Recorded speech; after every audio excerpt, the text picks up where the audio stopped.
Why do we cook? We cook for food, for family, and for friends. We cook to bring people together. Honey, that looks good. Pardon my fork.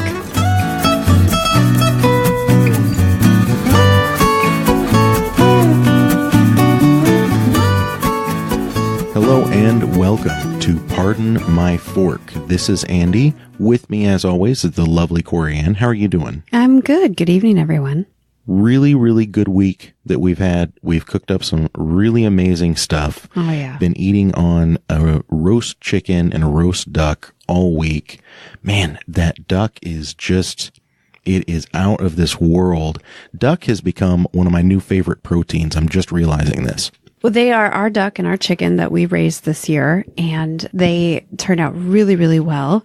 Finished strong on corn and oatmeal, and they turned out really, really well. And I'm really happy. I like duck and pheasant and cooking game, quail, so it's been a treat. It's starting to rain here. It's starting to get cold, so I roasted a chicken and the duck inside. And the duck I did was a mango habanero glaze. And it turned out really well. That really complements the deep, rich flavor of the duck. Duck is an all dark red meat, whereas a turkey is going to have white meat and dark meat. And that happens because ducks are migratory birds. So they need muscle protein that can provide a higher level of ATP, has a higher level of mitochondria to produce more energy for sustained endurance flight. And that's what produces the dark meat. That meat is stronger in flavor. You'll have a higher iron content. And so it can handle bold, spicy flavors. That's where you get your Peking duck in, the Chinese Peking duck. It's a long, strong flavored duck. And so this duck I wanted to do spicy. Mango habanero turned out really, really well. The chicken was one of our Cornish game hens that we processed. They were 10 weeks old. Man, those things were monsters. They were big, and we processed those here at home. I raised Cornish game hens for 4-H when I was in high school, and I got grand champion. Ooh. And that went really well. I was really proud of that. I had a lot of great support. And so raising chickens has just been something that I really enjoy. And the Cornish game hens are a quick and easy protein to raise. They're a funny bird. I'll just say that. Oh, yeah. They love to eat, sleep, and poop. And their feet are enormous. I've never seen anything like it. Huge feet. They hold up those big old bodies. And they are the most docile creatures. All they want to do is just hang around by their feeder and let you pick them up and then put them back down by their feeder. So I did this chicken. It was a tarragon herb blend.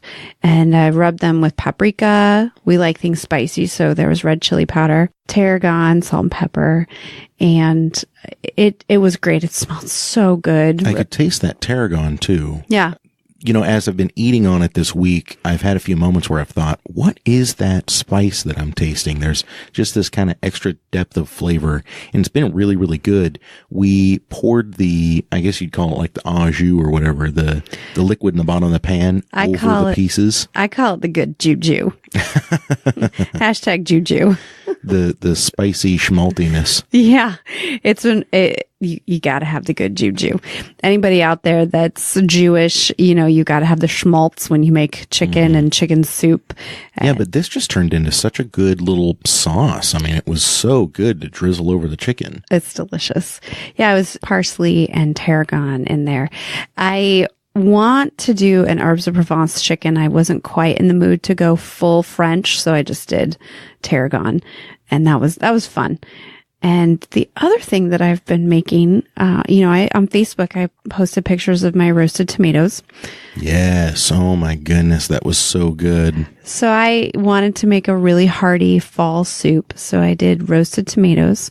And your tomato garden blew up this year. It blew up. I must thank my chickens and ducks for the nutrients. Yeah.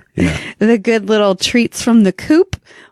And those got mixed into the compost and then mixed into the garden. So a little tip for gardeners, duck goodies, let's just call it goodies, you can put directly in your garden. It does not have a nitrogen and phosphorus content as high as chicken goodies. Oh, bedding.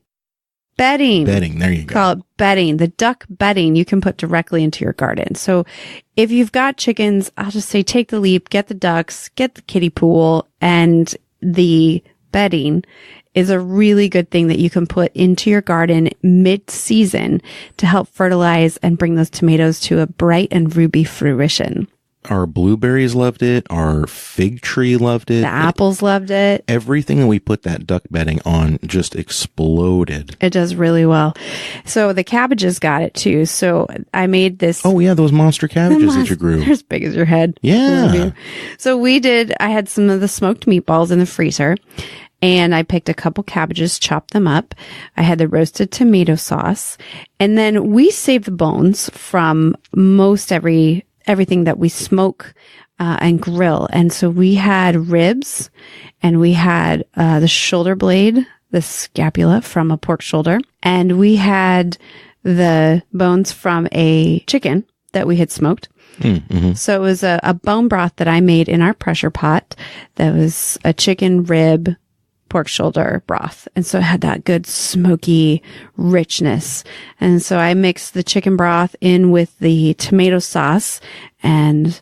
Oh, and shout out to Instapot, because makes this super hearty, thick bone broth that the bones are just crumbling apart after 2 hours under pressure. It really gives a great broth. And the best thing in the world is to make soup with good bone broth out of the Instapot. Heck yeah. Your Aunt Carol is like an Instapot fanatic. Mm-hmm, mm-hmm. So we got the Instapot from my parents, I think. Your mom. It was a Christmas present. Yes, yes. Go with the stainless steel bowl. Just do that. Don't do anything else. Stainless steel. I'm shocked at how often we use it. We use it every week. I cook all of my eggs in there. So obviously we have chickens, and I get duck eggs and chicken eggs. And for 24 duck eggs, it takes 9 minutes under pressure for perfect eggs. I eat duck eggs every day. I like duck egg salad. I make a lot of deviled eggs, and there's just nothing better. And it's so convenient. So shout out to Instapot for that. Big time. Makes my life a better place. So yeah, we have had the soup all week. It's good because it's getting rainy and cold, but it's got a lot of nutrients. Bone broth is really good to help boost your immune system, get a lot of good protein, a lot of the good minerals out of the bones. We've got the roasted tomatoes, the good cabbage, and smoked meatballs. So you cannot go wrong with that hearty, hearty fall soup. I'll tell you, man, that tomato soup that you made, yeah, hearty. That is one way to put it. And you cooked it down until it was just practically a tomato paste. Mm-hmm. It's something in between a marinara sauce and a tomato paste.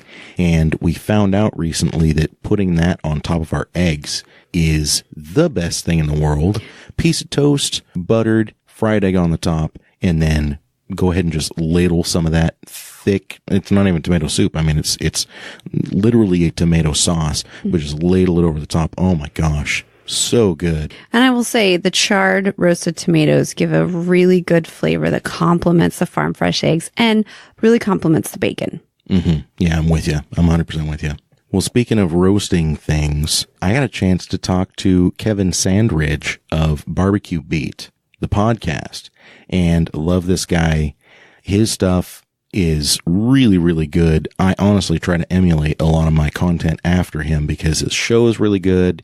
The live shows that he does, he goes live on Facebook a lot and talks to really interesting people, a lot of high up people in the barbecue world. It's really amazing. I just can't say enough good things about the guy. And he took time out of his busy schedule to call into the show. And I was able to catch him for a little while. And, we just talked. He's one of those people that I just feel like I could talk to for hours about this subject. Super knowledgeable. Anyways, I'm getting ahead of myself. You guys go ahead and listen in to Kevin Sandridge of BBQ Beat. Kevin, how are you doing, my friend? Andy, I'm doing great. It's so nice to be able to sit down, so to speak, and talk with you today. I really appreciate you reaching out, and yeah, man, I'm stoked. I really appreciate you agreeing to do it. The show is BBQ Beat. You can find it at barbecuebeat.com. Of course, Spotify, Stitcher, SoundCloud, iHeartRadio, anywhere else that you find quality podcasts is where you can find this guy. I'm a huge fan of your show. I love your live shows that you do on Facebook, which is facebook.com/thebarbecuebeat.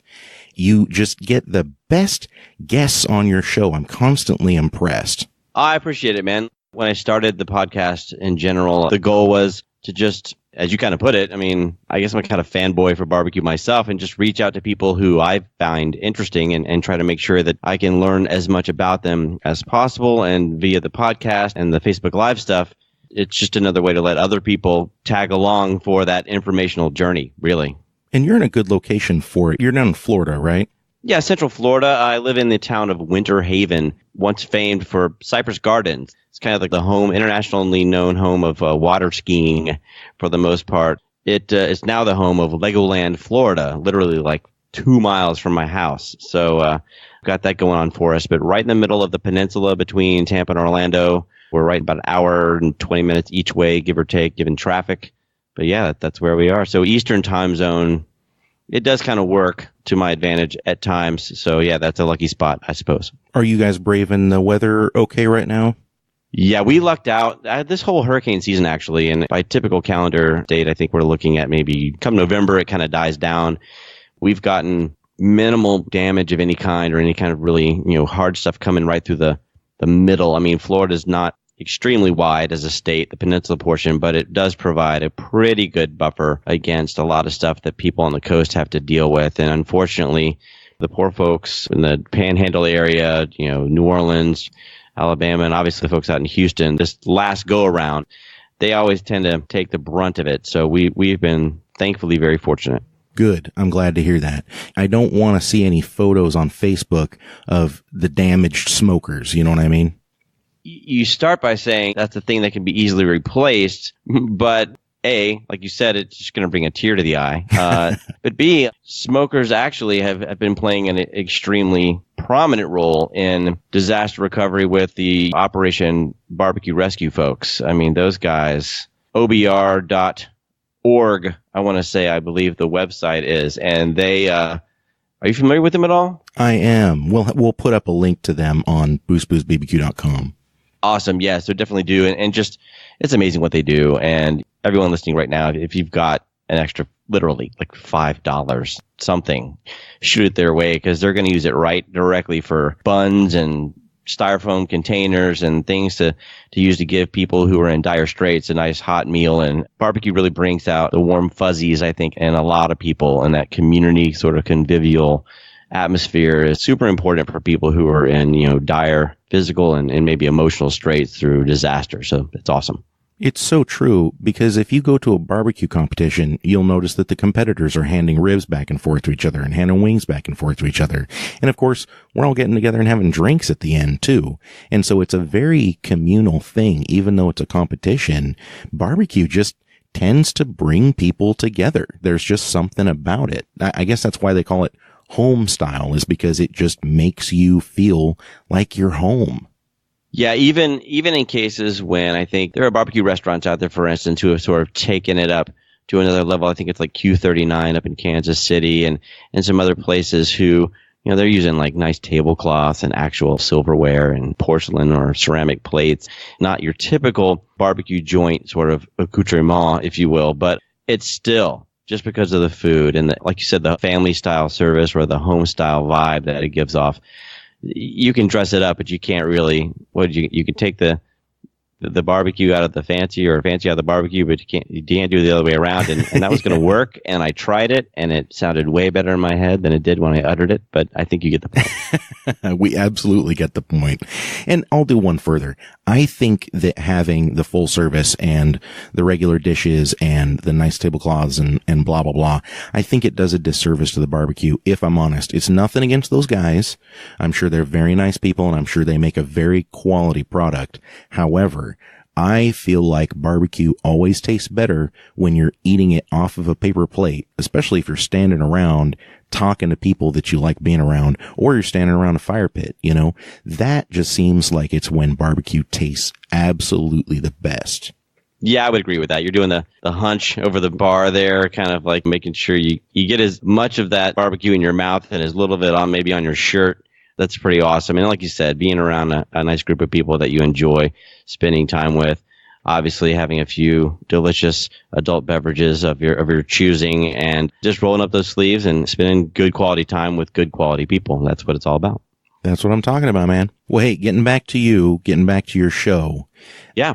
I think that our listeners would be interested in knowing how you kind of got your start, because as of right now, even just your Facebook page, you've got 5,600 followers on your Facebook page, and for good reason too. I mean, your content is absolutely awesome. Like I said, the live videos that you do with people, and especially during and after competitions and things, they're really fascinating. It gives you this up close and personal look at the barbecue food sport.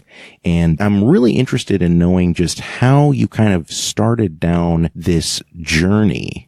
It's one of those things where I have to think for a second, like, when did I actually start all of this craziness? I want to say maybe 7 or 8 years ago, I started a website that is no longer in operation for my own stupid reasons. But we had a situation where it was called the Barbecue Smoker Site, and I just wanted to talk and blog about barbecue. I've always enjoyed it. It's been a big part of my family as a kid growing up, going to different barbecue joints with my dad. And I just like the culture. You know, you see the stuff on Food Network with the big competitions. And I thought, man, I want to kind of get involved in this as a hobby.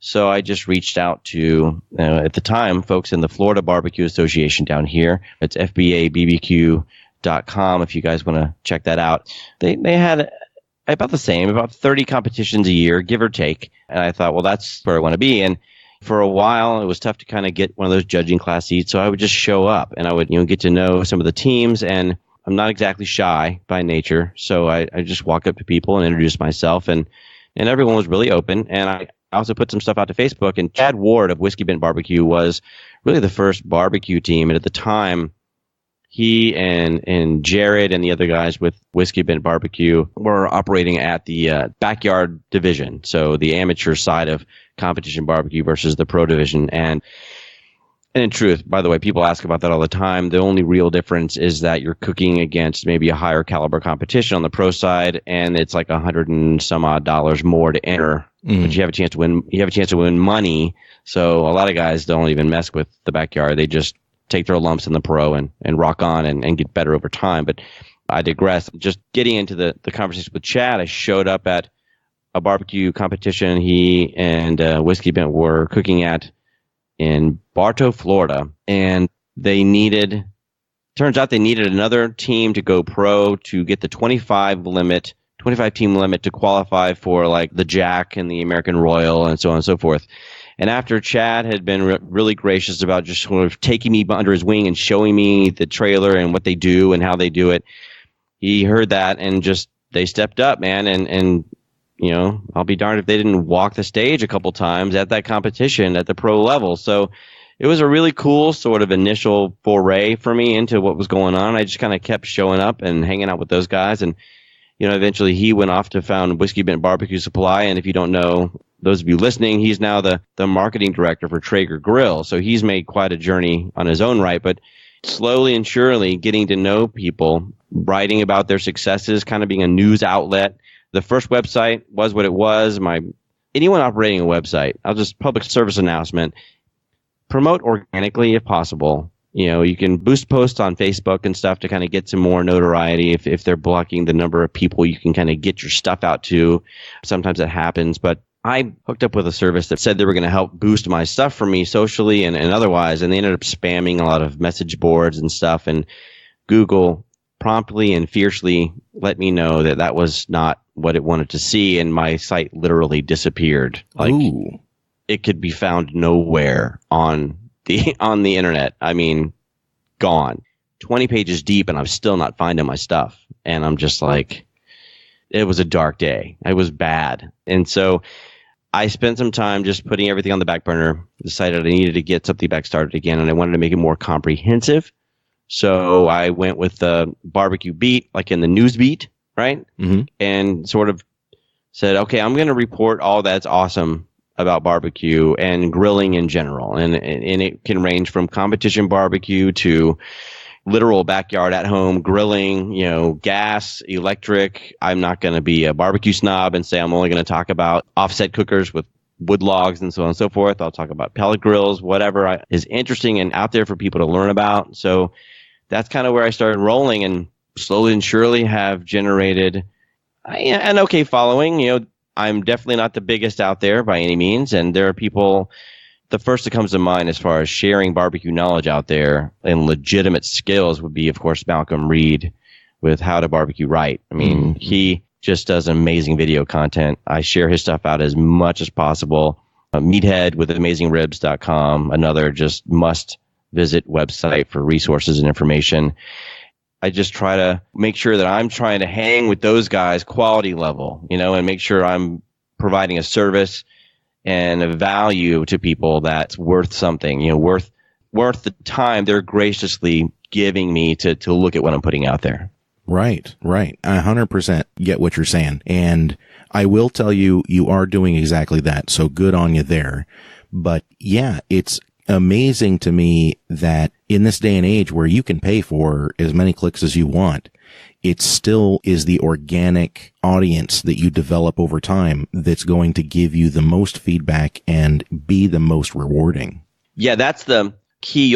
Sometimes you might know, have you ever noticed that a certain social media presence has what seems to be a very large following, but they don't seem to bring about much in the way of interaction with their proposed audience? Like there's not a lot of comments, there's not a lot in the way of like shares or it's just sort of the numbers are high but not a lot going on. I don't know if it's like lights are on, no one's home, or what the analogy or metaphor really is, but I'm always kind of raising my eyebrow just a little bit, like where's the human presence, right? It's lacking a little something. And I think that's one of the things that I'm starting to see with even barbecue and grill companies as they're putting their social media message out there.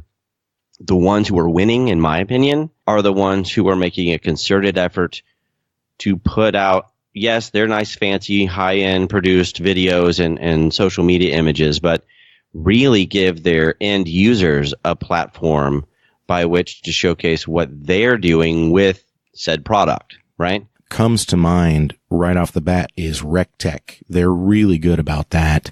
And you can tell that their following is as organic as you can get because they're one of those companies where they repost things that post. They're out there, they're liking and commenting. They're very engaged with their fan base. And I think these days that's a huge part of it because in this age of the internet, you and I are talking, you're in Florida right now and I'm in Oregon, right? We're using Skype to talk. The audio quality, by the way, sounds pretty darn good. You could be right next door. We're so far away, but we're able to connect in this way and talk and have a good conversation. You and I had a pretty long conversation before I even hit record. And being able to do that is important. Everybody seems to think that there is this lack of human connection now that we're in the internet age. But I think there really is this craving for it somewhere. There's something down deep where it's like, if I'm buying your product, but you are not interacting with me at all and it's fully automated, that's going to take away from the experience. Absolutely. I was thinking as you were talking just then, I think a lot of people, I teach high school by day, right? So I am in the world every day of the interactivity that students, high school kids have with social media and so on and so forth. And there's still sort of this idea of there's the online world and then there's the offline world, right? And I think there's I have this many followers on Snapchat or this many followers on Instagram, and I use that because that's the example that's most readily available to me on a daily basis. But what I'm getting at is number of followers and even online interaction. Even if, as you were kind enough to say, it seems like there's a lot of online interaction with what's going on my Facebook page and so on and so forth. And I appreciate that. I really try to foster that. So I'm glad that's how it's coming across. But man, I take every single chance I can possibly get to take those interactions and those relationships into a real life face-to-face environment whenever possible. You have to. And not only that, it comes back right around to the whole community aspect of barbecue. People are coming to you because they're getting barbecue news. And if you're not interacting with them, it almost is like it goes against the very essence of barbecue in a weird way. Do you know what I'm talking about? Yeah, it like you said, and I'm with you 100%. Automating things, it could be a bot, basically, right? It could be just some sort of like aggregator of news. And it's nice to know that there's an actual human being behind the curtain to use a Wizard of Oz reference. Yeah. Instead of a yellow brick road, it's I don't know, a golden crispy brick road, maybe. Or at least, slathered with some sort of delicious, rub and sauce combination. That's right. Heck yeah, now you're talking. Probably with Best Damn Barbecue Sauce, a friend of the show and friend of ours, Mike White. Speaking of the American Royal, he was over there, won some accolades, and we're very proud to be acquainted with him. I don't know if you've ever seen his product before, but his sauces are off the hook. If there was a barbecue slathered chicken wing road in Oz, they would be slathered with his sauce, no doubt. Awesome. Fantastic. And definitely chicken wing, not the flying monkey wing. I'm not sure those things would be very delicious. No. Although that is a good name for a recipe, I'm going to have to think about what a flying monkey wing would taste like. Definitely have to be like blackened Cajun with some other, maybe throw a little contrast with some Alabama white sauce to just go crazy. But I think it needs injected too. Yeah, for sure. So yeah, but that's the social interaction is important. I think getting people connected face to face whenever possible is a huge benefit. But yeah, just sort of wrapping up sort of what we just talked about as far as companies really bringing in the sort of raw, undoctored, unfiltered content from their end users. It's awesome because it's not highly polished. It's okay. This is what real life people are using your product. And I think a lot of companies are kind of missing the boat when it comes to that. And I'd like to see more of that happen. If you're a company associated with the barbecue world and you're not doing that and you're hearing this, get on it. Get on that horse because it's just going to make a huge difference, I think, in your bottom line. Oh, I agree 100%. And it's like when you were talking about the whiskey bent guys, it's fascinating to me that he went from being a highly sought after IT professional into barbecue, but then kind of bringing that back around for Traeger. And something that I think you talked a little bit about it, if I'm not mistaken, but it's not something I've been able to talk too much about because I haven't talked to anybody else that's really deep in the barbecue world. But did you see recently that the Traeger father and son have made a move over to Pit Boss? I did notice that. And I've actually, we've talked about the phenomenon too of reaching out to people to try to get some information and crickets, right? Like not a whole lot. I have had conversations with some people who are in the know about what's going on with that deal, sort of off the record.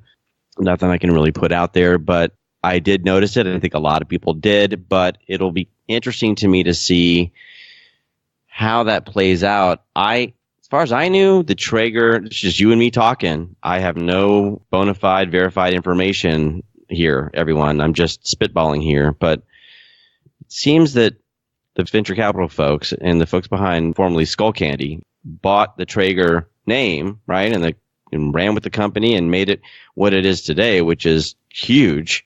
I mean, it was big before, and then it kind of died off a little bit, and then they just ramped it up to a whole nother level. I think we'll all agree. Didn't they buy the Traeger name for use in any kind of, cooker, like pellet grill, or isn't that kind of the deal? Yes. Oh, you're 100% right. And I liked when Pit Boss released that press statement, it said down at the bottom, I think it's Joe and his son Brian, if I'm not mistaken. But anyways, not affiliated with Traeger Grills LLC.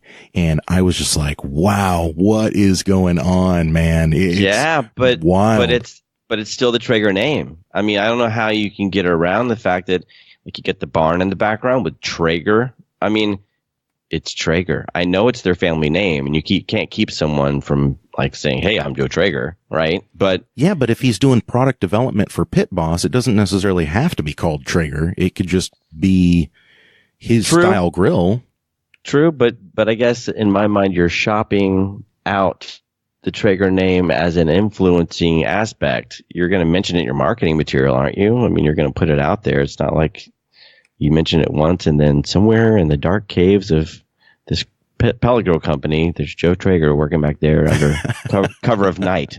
You know what I mean? Oh yeah. I don't know. There's no way. Again, and I'll let those are all parties involved are nice big boys. They can deal with their stuff and they can handle it. Grown men, and they'll be fine, I'm sure. But it did raise an eyebrow or two, or but look, all the success that Traeger has had in this sort of 2.0 life of itself, like with the new sort of iteration of all that's been really good with what they've done, has really lifted all ships, so to speak, as a tide reference goes, for all pellet grills, right? I mean, I think all pellet grill companies have enjoyed the public eye being turned in the direction of pellet grill cooking in general, thanks to the marketing dollars being spent by Traeger, right? Oh, yeah.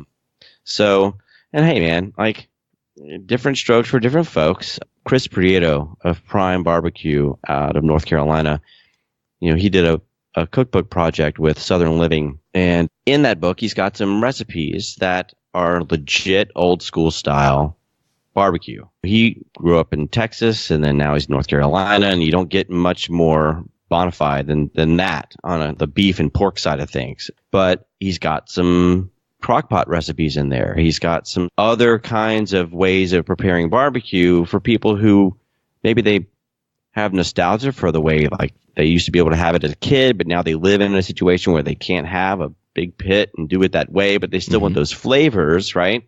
I guess what I'm getting at is just welcome all comers. You know what I mean? Like, bring it all in, and the market will decide what happens, and it usually does, as do listening audiences, right? They'll let us know if they're happy or not with what we're doing. And I wish nothing but the best for those guys. I hope everyone who's involved does well, and we'll kind of see. I haven't heard a lot lately. There's the announcement, and then it kind of went quiet for a little bit. But I've been keeping feelers out. Have you heard a lot about any new models coming out yet, or is it still kind of like we're in the waiting phase? No, nothing. I will do some speculation if you don't mind. I think that we're going to expect to see some very high-end Pit Boss grills that will say something like Pit Boss by Joe Traeger at the bottom. I anticipate that happening within the next year or so. However, what you said before about the rising tide lifts all ships, you're 100% right, because I'm thinking about RecTech, of course, has a whole ton of awesome stuff, but their entry level, the Bullseye, which is this Weber grill looking kettle, but it's pellet powered, right? And you've got Pit Boss, which I still fight the stigma of looking at them like, oh, that's the Walmart brand. No. I don't know if you've noticed, but their Copperhead 5 and Copperhead 7 series cabinet smokers, those things are friggin' legit. They hold, I don't remember what it is, 40, 50, 60 pounds of pellets depending on the model. They can roll smoke at 275 for like 48 hours. You can do a brisket in the Copperhead 7 series. You can put it in and then you can pull it out, and you never have to open the cabinet the entire time. And then Traeger, of course, the new Timberline series, the Timberline 1300s, those are crazy awesome grills. 2 or 3 racks inside of there.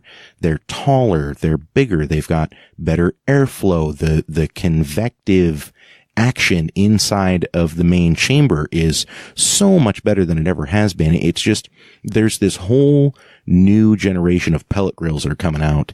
And so, I mean, I'm with you. I wish the best to everyone involved, but there is that thing inside of me that's going, oh man, with the Traegers joining up, not Traeger, the company, obviously, but the Traeger, like Joe Traeger, the guy that started the whole thing, joining up with Pit Boss. Man, I'm telling you, there's going to be some serious competition happening that is going to drive the quality up, and that's going to drive the prices down. And I'm really excited to see what happens with pellet grills in the next 2 years, to be honest.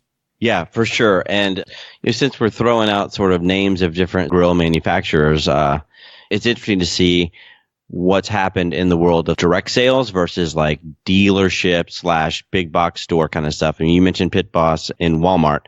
Look, I shop at Walmart. When the wallet tells me I have to, I'm there, man. You know what I mean? Like, yeah. I love me some Publix supermarkets. I love Publix as a company, as a brand, but sometimes affordability matters, and when you just got to get it and you got to make it happen, you go there. And I'm with you. Like, I don't know that I would seek out a grill of any kind or a pellet smoker that I'd get from Walmart or Lowe's or Home Depot at this point, really, because there are some other products out there that I think are inherently maybe a little bit better built in general. But I like what you're saying about the Pit Boss sort of upper level models. But some others out there we're looking at like Grilla Grills, right? Shane Draper, who is a good friend of mine and has been for a while via just like our online barbecue activity over the years, has been working with Mark Graham and the other guys over there with Grilla, and there's great products, and they do direct to customer. So you don't go to a showroom, and they chose to do that on purpose. It helps them keep the cost down. They've just used grassroots, like online Facebook community kind of activity to really generate a lot of the interest. Plus, they have quite a few people now using their products out, even on the competition circuit. But what I love about them is that, unlike you mentioned RecTech, and those guys work very hard and they do some excellent marketing. I don't know who set up their Facebook profile or a group page, right? I don't know if it's a company setup page or not, but I know with Grilla, it's like one of their random users, right?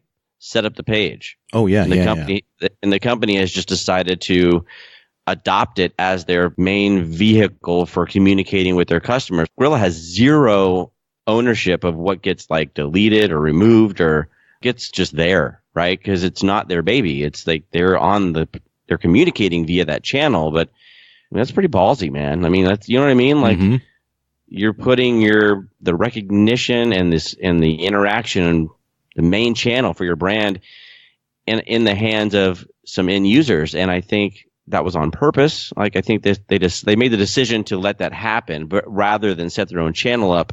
And so they've got a lot going on. We've mentioned Traeger. I mean, I think of the companies really pushing end user content out there, the best, they win, hands down. Right now, I think they have it. And then Jason over at Green Mountain Grills, those guys have been around for a long time. My good friend Jim Elzer uses them with Sweet Smoke Q, and they make a solid product. Do you find it interesting to see who's going with Wi-Fi units built in and who's not? Oh yeah. Oh, always. And seeing who buys because of the Wi-Fi or who buys because of the Bluetooth specifically, I would never do that. Well, I shouldn't say never, but it's just not something that really crosses my mind. You have to understand though, I'm a stick burner purist at the moment. I still want a pellet grill, but when I'm smoking meat or grilling meat, it means a lot more to me than just the end product. It's about the experience of doing it. I get a lot of enjoyment out of that. Now, having said that, with whatever it is that's going to be coming out of some of these, I don't know what to call them exactly. I would like to call them collaborations, but some of these feel like unholy matrimonies of different barbecue people in the world. But I'll be really interested to see what comes out. I've come close to pulling the trigger on a pellet grill a couple of times. That Pit Boss Copperhead, that really caught my eye pretty hard because I do have a sweet spot for cabinet smokers. If you're trying to do a lot of something, it's hard to beat. It's really hard to beat. I'm sure you know what I'm talking about. Oh, yeah. And I think a lot of the competition guys will tell you that, especially you're talking about like, I think Stumps was one of the first. Stumps and Backwoods were two of the first big sort of cabinet gravity feed, like top loading, lump charcoal kind of smokers. And that started giving some people some time to actually get some sleep at these competitions, especially if you hook a barbecue guru or other similar DigiQ and so on and so forth up to them to control that temp a little bit better. But yeah, for sure.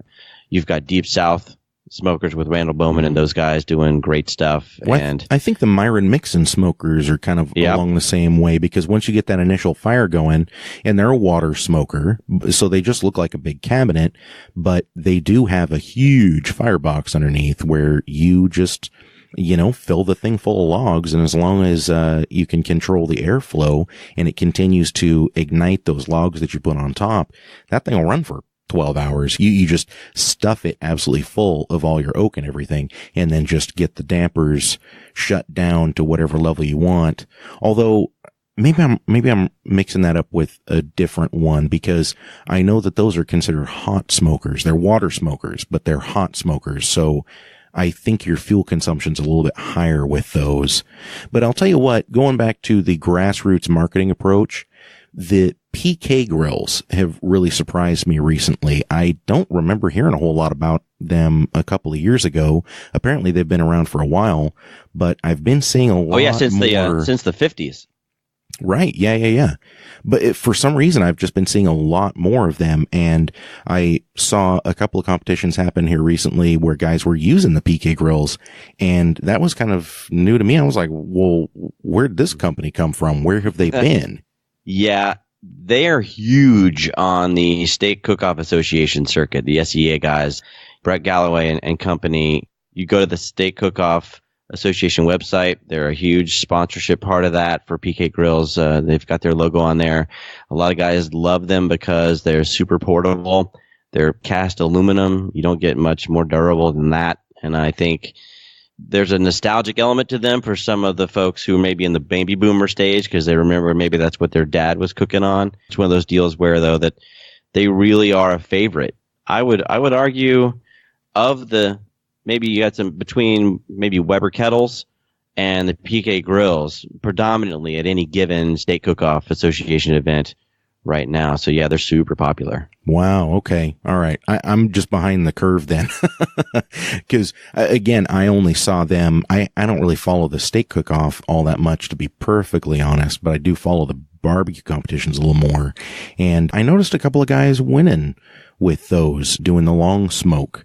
And I was surprised by that, but hey, good on them. It just kind of feels like they're sticking to a very grassroots sort of marketing approach. I mean, the fact that I haven't really known too much about PK grills until now, but you know so much about them because of that competition background that you have. You've seen them more than I have. I don't know. That's kind of a testimony to a good business strategy. You're not just looking for how do we increase our sales by 1,000% overnight. You're looking at the long game. You're building a quality product. You're just kind of letting people see how good your stuff is because you're out there and you're producing a good product. Yeah, for sure. That brings me to another, we were talking about, and the sort of one last thing about pellet grills and the pellet grill world. I spoke on Facebook maybe a month ago or so with Matt Greiner with Southern Q. He's done a lot of sort of work. He's a sort of, I guess, an affiliate or an associate with the Myron Mixon folks. And you've made it. I mean, everyone knows Myron's made it. But when it's Myron Mixon, but you call it the Myron Mixon people, right? The Myron Mixon entity. But great folks. And they were gracious enough to let Matt talk to me a little bit about the new pellet grills that they're coming out with. They've had a couple of different iterations that I don't think they were in love with. I'm not sure they had a whole lot or as much input into their design as they have, obviously, with their bigger, more sort of competition/commercial quality traditional smokers. Mm-hmm. And I think this one is going to change all that. I definitely think it's something to keep an eye out for. They've done some cool stuff with their design. Matt was able to give away a little bit of the details. And there's really not too many photos out there yet of this thing in the wild, so to speak. Remember, there was a thing with cell phones, like, ooh, the iPhone, whatever, spotted in the wild. It's like, but definitely keep an eye out for that. I mean, I think anything that's got the firm input of the Mixon family behind it is going to be rock solid quality wise. And I think they're looking to elevate their pellet grill game up to the level of what everyone already expects to see and the rest of their offerings. So that'll be cool. Well, and if it has the Mixon name on it, that is going to be a competition-ready product. I don't see, and I could be wrong, but I don't see them producing something that's strictly for home use and terribly flimsy. I have a feeling if it's got the Myron Mixon name on it, it's going to be something that you can roll out of a trailer and onto the field for a competition and really churn out some good product. Yeah, for sure. So you mentioned that you are a stick burner guy. What are you cooking on these days? What kind of equipment? Oh man, I've got I turned the tables on you. Now I'm interviewing you. I have 2 regular charcoal grills. One of them's an old Royal Oak branded, but generic one, And then I have another one with a slightly heavier metal, but same style. And it's some no name, but I honestly love it. It cooks great. I have a char griller smoking outlaw that's getting ready to move on to another friend of mine that I'd made a bunch of modifications to. And so it's actually a pretty nice pit. I just got myself an Oklahoma Joe Highland because it was on sale. So why not?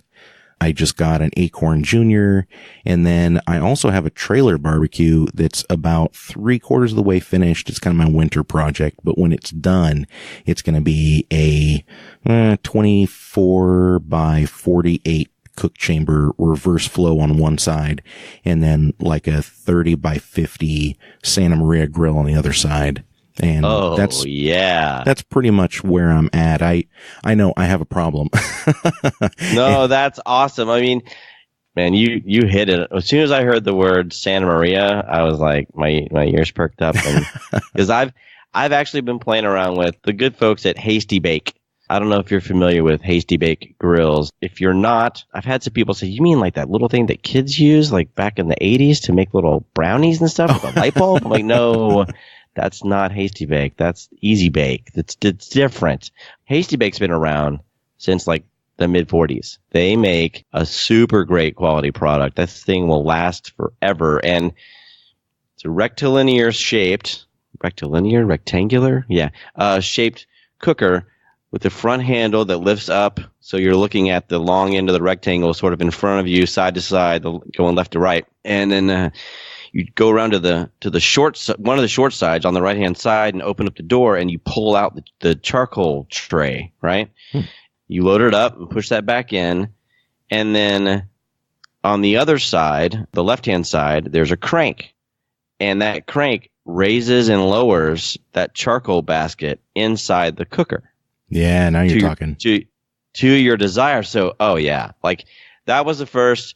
So I got a Traeger Pro 22 pellet smoker, courtesy of Chad and the good folks at Whiskey Bent Barbecue. I've got a Grilla Grill.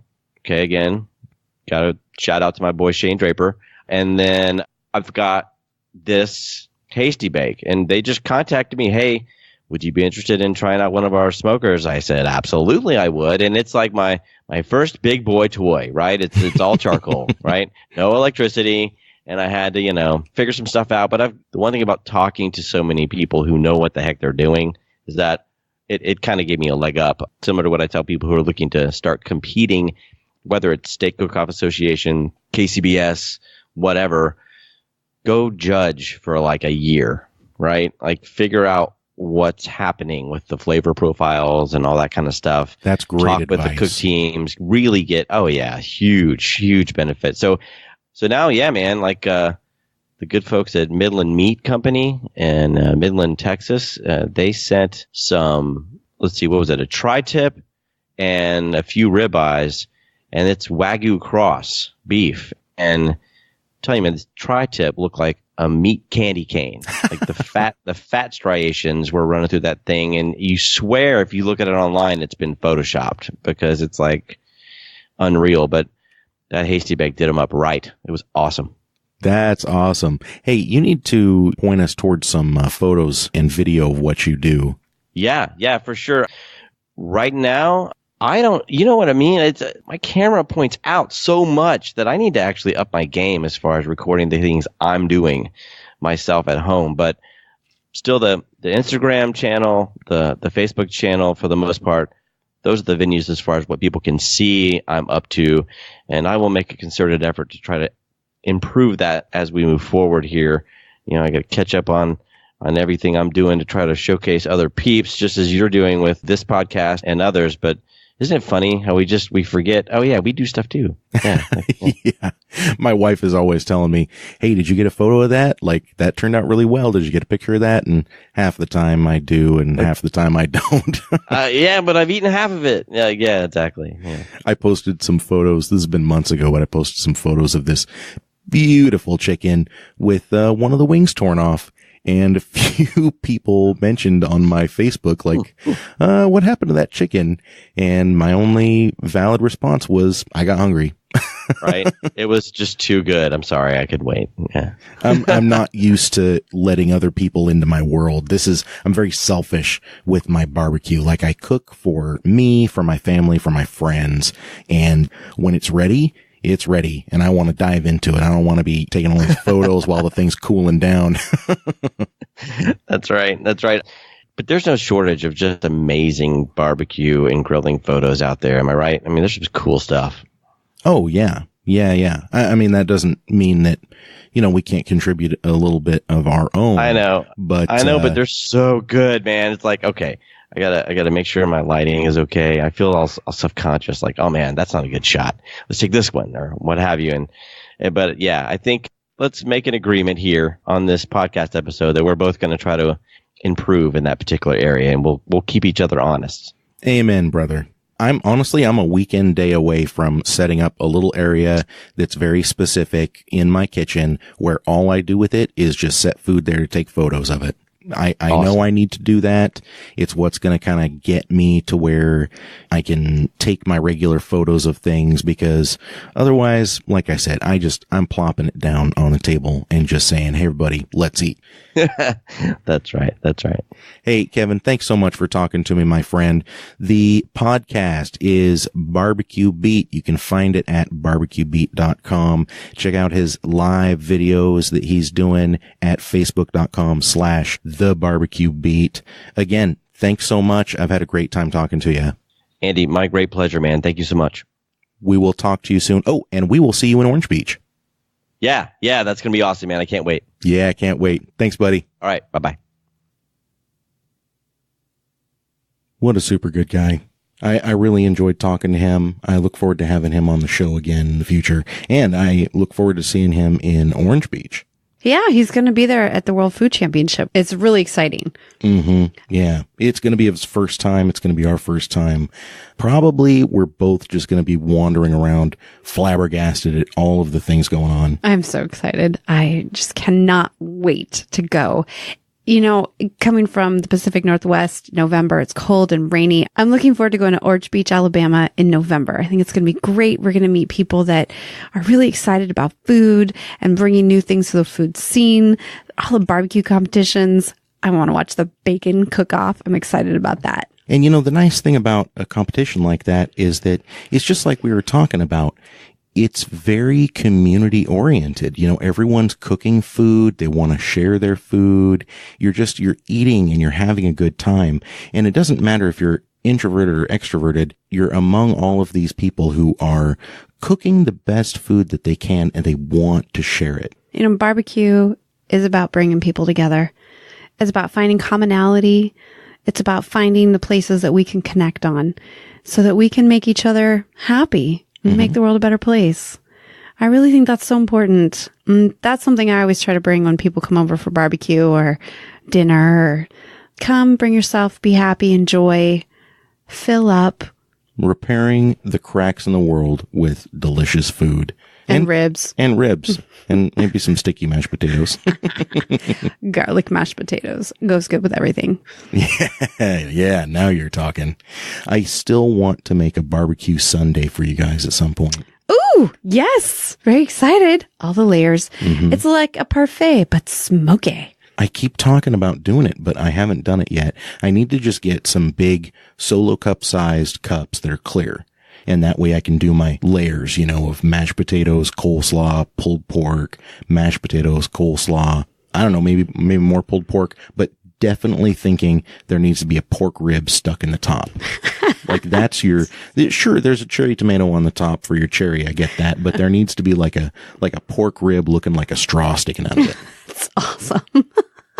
We've got those antique ice cream sundae glasses. That would be funny, just as long as they didn't get broken. Yeah, I tell you what, I will work on that and we will report back to you guys, okay? That's fun. So, hey, thanks everyone for tuning in. Thanks for listening and thanks for telling a friend. Thank you for going out to the facebook.com/pardonmyfork, the website, boostboozbbq.com, pardon my fork.